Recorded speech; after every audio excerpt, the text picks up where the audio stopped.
Hello!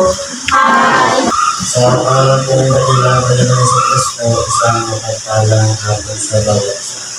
Dito po tayo sa dalawang bahagi na kung saan isitas magkaloob espiritu, binasa o pinagiging ng buhay. Sabi po dito sa Evangelyo ni San Mateo, sa Kapitulo 20, sa versikulo 1 hanggang sa 10. Ito po ay ordinaryo na lang sa atin. Dahil kung makapansin natin, madaling araw pa lang ng unang araw ng sa linggo, marami na nakatapos sa mga simbahan. Ano ang tawag doon? Ibinititi na bata?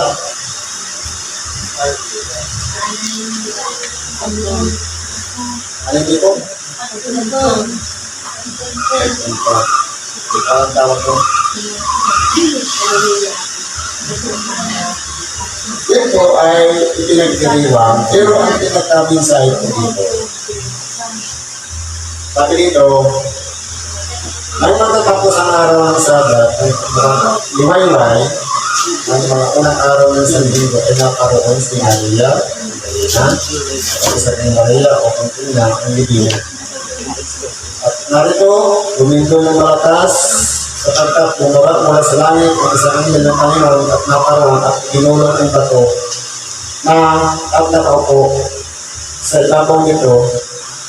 Ang kanyang ano ay katulad ng kidlat at ang kanyang kahanamit ay maputing parang niyebe.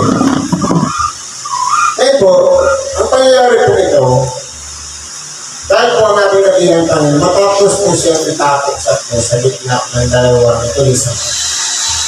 Siya po, nung makita ang patay na, yung dalawang magkabilang tulisan, binalik po yung mga buong. Yung silang parang masok. Pero pagkating po sa ating nagilang Panginoon, dahil maabot po yung mukha na, hindi po pinadyan ka nito. Hindi, yung isang kawal, tinulos siya dito sa may gandang kaliwa ng kaliliran. Kaya, umabot sa puso yung sibat at pagkatapos nito ay lumabas ang tubig at tubo. Pero po, yung araw din yun, siya naman nag-iusap si Jose na Arimatea para kunin yung bangkay. At inilagay sa isang libingan na mayroong isang bago na natangulong doon na parang takip. Hindi po katulad na ngayon na mayroong ginagawang kabao. Kasi po, pero nilalagay sa kabao para hindi mangamoy at mayroong pang pinupusok sa katawan para hindi magbaho. Kasi po, nakasanayan ng mga tao ngayon na tumatagal sa anong tawag ko? Sa dito, ilaran pa. Kaya, binuburo pa na nilang araw. Pero po noon, pagkatapos na mamatay, binibindahan po yan ng tayo lino. Binabalo. At pagkatapos, umihiga lang sa isang higaan. Open lang po siya, pero may takip. Ang pinakatakip niya, yung, kasi parang ganit pinto, may iba, nandun natin lagay. Pero po, noong unang araw ng Sanlinggo, si Maria Magdalena at meron isa na Maria, hindi sinabi dito kung yung pinaka natin na bilang Panginoon o yung isa pang Maria. Pag sinabing bukang liwayway, ibig sabihin, pasikat pa lang yung araw, nakaparoon sila, si Maria Magdalena at isa pang Maria, upang tingnan ang libingan. Kumbaga, wala naman silang ibang iniisip, kundi silipin lang. Nagalaw lang sila doon sa libingan ng kung saan nilibingan ating katilan tayo. Pero, ang nangyari, lumindong ng malakas sapagkat bumaba mula sa langit ang isang anghel na pagnaparoon at ginulog ang bato at nakaupo sa ibabaw nito. At kung saan, ang natagpuan po nila, nakagulong na yung bato. Kung pag-open na yung libingan na natin nagilang Panginoon, at ang isang anghel ang nakaupo doon. Na ang anyo ng anghel ay ang kanyang anyo ay tulad ng bigla at ang kanyang pananamit ay maputing parang niebe. Sino na po nakakita no? Yung parang kidlat, yung parang yung liwanag ng kidlat. Sobrang liwanag, hindi mo siya maaninag. At yung kanyang pananamit ay parang niebe. Pinakamamuti sa lahat ng maputi. Na sabi nga, ang kaputian ay katulad din ng mga ating dakilang Panginoon ay nagbagong anyo doon sa mundo na walang makapagpaputi kahit sino mang tao. Alam niyo ba yung niebe? Alam ko niebe. Yung niebe, yung ano, yung Yellow. pinakaputi talaga sa sama puti. Snow. O, yung snow. Parang ganon. Na kumikintab siya. Ngayon, siyempre, ang mga naparoon ay mga babae, kumbaga, sinit lang sila ng takot. Sabi, at sa takot sa kanya'y kaksipanginig, ang mga batay at nangaging tulad sa mga taong patay. Yung panginginig nila, namutla po sila. Kasi kung hindi nila inaasahan, nakakala nila, tingnan lang kung ano yung kalagayan, kung andun ka ba, parang wala lang, yung dadalaw lang sila. Pero dahil sa nakita nila, na minsan lang sila nakakita ng nakaupo doon at hindi pa nila nasumpuhan ng ating dakilang Panginoon, kung hindi ang nasumpuhan niya, nakaupo doon, na parang, sabi, parang niebe ang dami, at yung kanyang anyo, yung hitsura mismo ay parang bigla. E kung first time ka lang makakita niya, mamumutla ka talaga. Kaya sabi nga dito, tulad sa mga patay, kung baga pumuti yung mukha sa pamumutla dahil sa takot. Ano ba sabi nito? At sumagot ang anghel at sinabi sa mga babae, huwag kayong mga takot sapagkat nalalaman ko ang inyong hinahanap si Jesus na ipinato sa cross. Ang pinaka-purpose lang naman ng mga babae, ni Maria Magdalena at ni Maria, ay hanapin o tingnan ang ating dakilang Panginoong Hesus Kristo na ipinako sa cross. Kaya, kahit yung anghel na, alam ang sadya ng mga babae kung pumunta doon sa libingan. Sabi nito, siya ay wala rito sapagkat siya ay nagbangon. Ayon sa sinabi niya, magsiparito kayo, tingnan ninyo ang dagong kinalagyan ng Panginoon. Kaya po, kumbaga, tinawag sila ng anghel upang tingnan talaga yung kalagayan kung saan ang ating dakilang Panginoon ay inilagay nung siya inilibing. Ngayon, sabi nito, at magsiyaw kayo madali at sa kanyang mga lagang sabihin ninyo, siya ay nagbangon sa mga patay at narito siya ay manunguna sa inyo sa Galilea, doon makikita ninyo siya, narito nasabi ko na sa inyo. Kaya po, ano po ang pinaka-mensahe nito? Siguro po, kung mapapansin natin, kasi po, sa buong buhay dito sa ibabaw ng sanlibutan, wala pang naging pangyayaring katulad noon. Na, ang alam lang natin, kapag ang tao namatay, nabubulok na ang katawan. Pero po, ang ating dakilang Panginoon, nabuhay siyang magpulit. Kaya nga tinatawag na siya ang pangunahing bunga ng pagkabuhay na mag-uwi sa mga patay.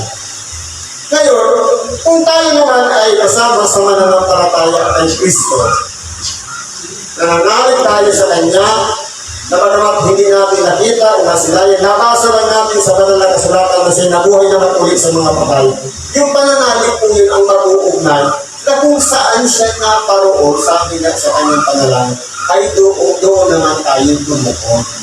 Ibig sabihin, meron talagang purto sa natin na bilang Panginoon, na kaya po inihanda niya ang kanyang sarili na magtusa, maghirap, ipako sa cross dahil meron po siyang meron talang purpose ang Diyos na kinakailangan mangyari yun. Ang akala ni Satanas, nagtagumpay na siya dahil ginamit na yung mga tao na kapaligid sa ating dakilang Panginoon para patayin. Pero yung pagkabuhay na lang ulit sa mga patay, hindi po nakapaghandaan ang kalaban ng Diyos.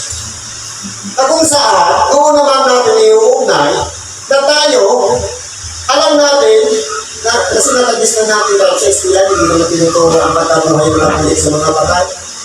Kundi, pagkatapos na mamatay, anong kasunod? Sabi sa banal na kasulatan, pagmumukog na. Pero pagdating naman sa science, pagkatapos na mamatay, pagmumukog na. Kaya po, dito sa banal na kasulatan, itinuro sa akin na pag ang tao pala ay namatay, o kaya dumating ang panahon ng huling hininga ng kanyang buhay, meron ka palang kasunod. Ibig sabihin, ilan pala ang buhay ng tao? Sabi nga ng mga pinakausap ko na nag-aaral ng parang Muslim ata siya, sabi nga, ang buhay ng tao, apat na pagdadaanan.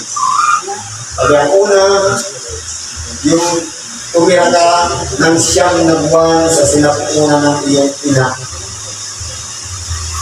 Ang sabi nga, ang ipagtatanong mo, paano ka nabubuhay doon sa loob? Nang sinapunan ng iyong ina, na iniingatan ka, na huwag sa mabaksak, kaya makapilok, upang hindi magkaroon ng diferensya ang katawan. Di ba ka? Yung ginagawa ng mga ina? Unang buhay yan. Pangalawang buhay, kung inuwan ka dito sa ilalim ng sarili mo, nakita mo yung kaliwanagan. Na iniingatan tayo ng ating mga magulang na hindi man lamang darating ng lamok. O kaya, maputo. O kaya kung anong mangyari sa atin. Palagi tayong busog, sagana tayo sa tulog. Karantalan lang. Pero yun ang pangalawang buhay. Ang pangatlo, yung panahon na nagkaroon na tayo ng kamalayan, na nabuhay tayo dito sa ibabaw ng sanglibutan, pero magkakaroon na ng pagbabago dahil nakilala na natin yung tagapagligtas natin, si Kristo. Ito na yung pagiging isang Kristiyano, o lingkod ng Diyos. Na kumbaga, mula doon sa mababang kalagayan, nag-level up ka, na alam mo na kumbaga, ang ginagawa na natin, kaya pala tayo pabalik-balik ng simbahan, ng templo, dahil alam natin na meron tayo tatamuhin yung sinasabing pangako ng Diyos na buhay na wala hanggan, na yun naman yung pang-apat. Na pagkatapos na mamatay ang tao, ang alam na natin mabubulok na. Pero, sabi nga, ito paano pag dumating ang ating dakilang Panginoon? Tayo yung mga buhay. Anong mangyayari sa mga patay? Mauuna ba tayo sa pagsalubong sa ating dakilang Panginoon? Hindi po. Sa isang tunog ng pagkakat, yung mga buhay, babaguhin. At yung mga nangamatay, lalo-lalo na, sabi nga sa Ezekiel 37, ang mga buto ay pagdudugtong-dugtongin at lalagyan ng mga lite at papalutin ng laman at sila'y magkakaroon ng galak at sila'y muling hihingahan ng hininga ng buhay na kung saan yung mga nangamatay kay Kristo ang unang bumuhay na maguli sa mga patay. Yun yung sinasabing tribulation. Hahanguin lahat yung mga namatay at mga buhay ngayon dadating doon sa ligtas na kalagayan. At sa kanya ngayon, yung mga nahuli, pagkakaroon nilang buhay na wala na natira, doon naman sa pagdurusa. At yung iba doon, ahapon na. Kumbaga, yung mga nangamatay kay Kristo, dapat yun ang pinaka-target natin. Naalam natin, ang ating katawan, marunong, mahina, madaling magkasakit. Pero kung tayo nagtitiwala sa Diyos, hindi tayo natatakot sa kamatayan. Dahil po, alam natin, sabi nga, ang kamatayan sigurado, ang buhay, milagro. Diba ka? Sabi dito. At sila'y nagsialis na madali sa libingan na tagay ang takot at malaking galat. At nagsipagpos upang ibalita sa kanyang mga alagad. At narito, sila'y sinalubog ni Jesus na nagsasabi, "Managdala kayo," at sila'y silapit at niyakap ang kanyang mata at siya'y sinampa. Doon po, nasaksihan na nila na ang ating dakilang Panginoon ay nakausap na nilang muli. Yung naging reaction nila, taglay yung takot, pero may malaking katalakan. Na kumbaga, hindi nila maipaliwanag yung kanilang nararamdaman, kaya natakot. Kumbaga, dahil siguro sa kalagayan ng tao na mayroong nervyos. Pero yung malaking katalakan na kumbaga, dahil yung nabasa nila sa mga kasulatan, na mauunang magbangon sa mga patay, ang ating kanilang Panginoon, yun po yung kadalakan na itinulot sa kanilang pag-iisip, sa kanilang pamalalan, na totoo nga ang ating dakilang Panginoon ay nabuhay na magtulit sa mga patay. Kaya ginawa nila nung nasa lubong natin dakilang Panginoon, niyakap ang kanyang mga ibig sabihin, nagpatirapak sila sa harapan ng ating dakilang Panginoon. Kasi po, kung aakal mo, paano mo yayakapin ang paa? Yung nagiging yung kamay mo, hindi siyempre, lulog mo ka. Bababa ka ng gusto at yayakapin mo yung paa. Kaya nagpatirapak sila sa harapan ng ating dakilang Panginoon Hesus Kristo. At siya'y sinamba. Sabi nito, nang magtatayo, sinabi sa kanila ni Jesus, huwag kayong mga takot. Magsiyawan kayo at sabihin ninyo sa aking mga kapatid na magsiparong sa gilid at doon makikita nila ako. Ibig sabihin, yung sinabi ng ating dakilang Panginoon, doon na rin sila makikita-kita sa Galilea. At doon nila masusumpungan ng mga alagad ng ating dakilang Panginoon, ang ating dakilang Panginoon, Hesus Kristo. Siguro po, nandito na lang ang pagkikitagin natin sa oras nito. Salamat po sa Diyos. At ano man ang ating kahilingan, kahilingan, ilapit natin sa pagkalog naman sa atin. Ulap ng kasabutan sa ngalan ni Kristo. Salamat at mapagpalang hapon sa bawat isa.